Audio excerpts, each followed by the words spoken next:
So how would you define the philosophy of the funnel? We sort of touched on this a bit, but the sort of cultural and ideological aims and objectives, and how this philosophy is translated into the organization's methods and practices. The funnel philosophy. I touched on that before when I was talking about it was sort of a reaction to the other film organizations in the city and the lack of organizations or services in the city. There was no film co-op, production co-op, exhibition space or distribution center strictly for people making personal, or whatever you want to call it, experimental, avant-garde, poetic films in all formats, 16mm, Super 8, 8mm. All of the other organizations, the Film Co-op, the Distribution Center, AGO, they would show films of all genres, not just experimental. They would show documentaries, narratives, only on 16mm. So it was quite a different philosophy at the funnel. Like, we were the opposite. We were only experimental film, but in all these different formats. And so it was a reaction to these. There's nothing like this, so we needed a place that offered this type of philosophy. And Funnel got a lot of criticism over the years for being elitist, I think partly because it was only experimental film. It wouldn't show anything that we thought was the least bit sort of documentary or narrative. And people didn't like that. How do you feel about that? Well, I thought it was very important. You thought it was important to keep yeah. experimental? Yeah.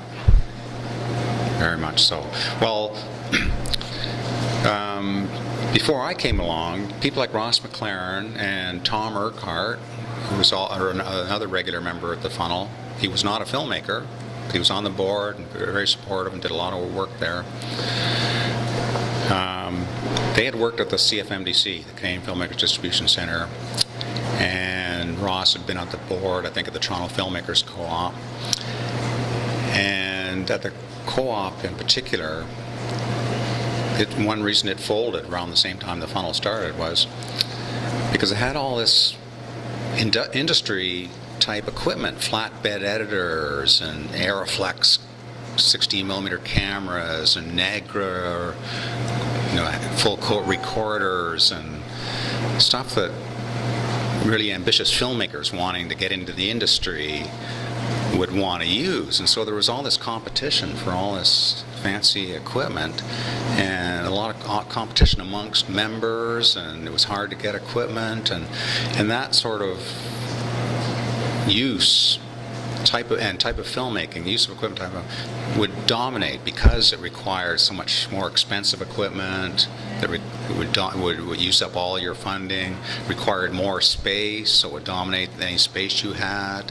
The films were longer, they might be half an hour, feature length, so they would dominate programming.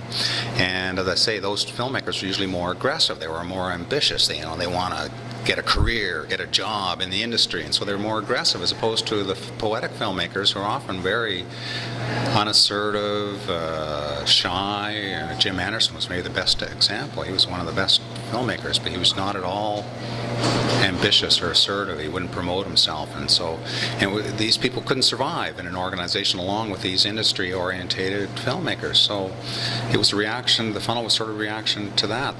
We didn't want to be like the co-op. We didn't want to collapse under the weight of all this sort of industry level equipment and demands. And so, well, it wasn't written, but one attitude we had that we never want a flatbed editor in here, because sometimes people would say, "Why don't we get a flatbed editor?" No, and then we'll get people wanting that stuff. We don't want those members around here. Right. So, so it was very much a sort of reaction, the Funnel philosophy, and very hard-nosed and specific and focused, and that's one thing that got us into trouble. And that applied to our membership too, and that's what really, in the end, I think led to the end of the funnel, the collapse of the funnel, is that we insisted that our voting core full members be experimental filmmakers or be devoted to that, like Tom Urquhart. They couldn't be people who were going to be pushing for flatbed editors and stuff like that. So we had a strict, you had to be voted on. To be a core member, you had to be voted on by the rest of the board. And as I say, that's what got us in trouble at the end, because we wanted to open up the membership more, including myself. You know, after 10 years, we felt that people knew what we were about, and we could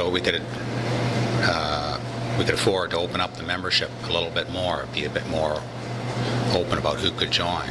But some of the old guard members didn't want to do that even after 10 years, and so people who did want to join left. So they lost a lot of their spirit.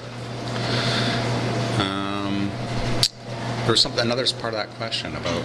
Well, we're actually really curious about the dissolution of the funnel and how that happened, because that's sort of the one area that's a little bit shrouded in mystery for us, just how that unfolded. And that, Yeah. you can speak a little bit more about that sort of political split.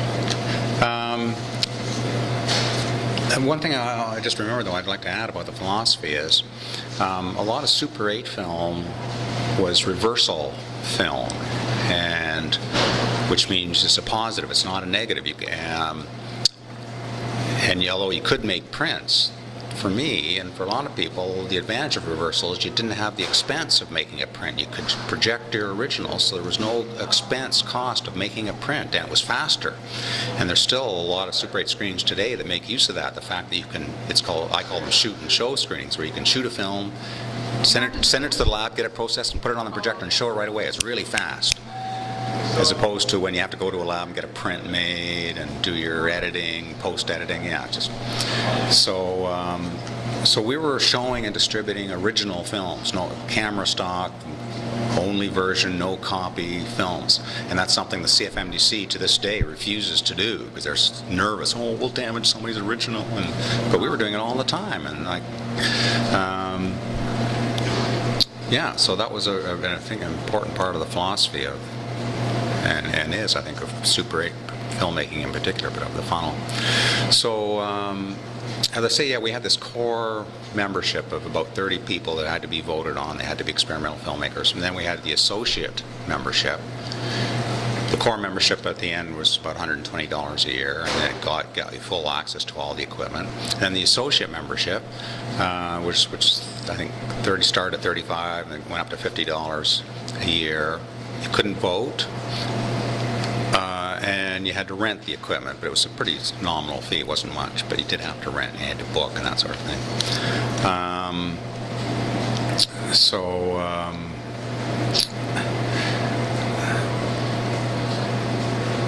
So towards in 1986.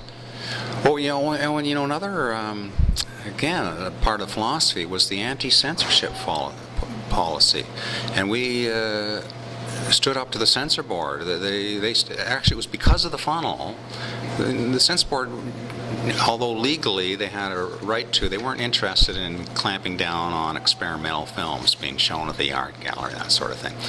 But then, partly because it was at the art gallery, and they figured, well, that's a respectable place. But then the funnel opens up, this little 100-seat cinema out in the East End, in the factory areas run by these punks from OCA, and showing experimental films that haven't been approved by the censor board. So that's when they started to take notice of experimental film, and we were getting articles, and we were getting high profile. We were getting reviews and articles in the paper, and so that's how they found out about us. So they started to clamp down on experimental film screens because of us, and so we set up a court challenge. We deliberately showed a Michael Snow film that had a bit of porn footage in it, so they would refuse us to the right to show it, and then we'd take them to court for refusing us our constitutional right for freedom of expression, and we went through a long court case, and we had support from a lot of the community at that time in the 80s were supportive. There was the 6 Days of Resistance, which involved all the video community. Since then, they've all given up.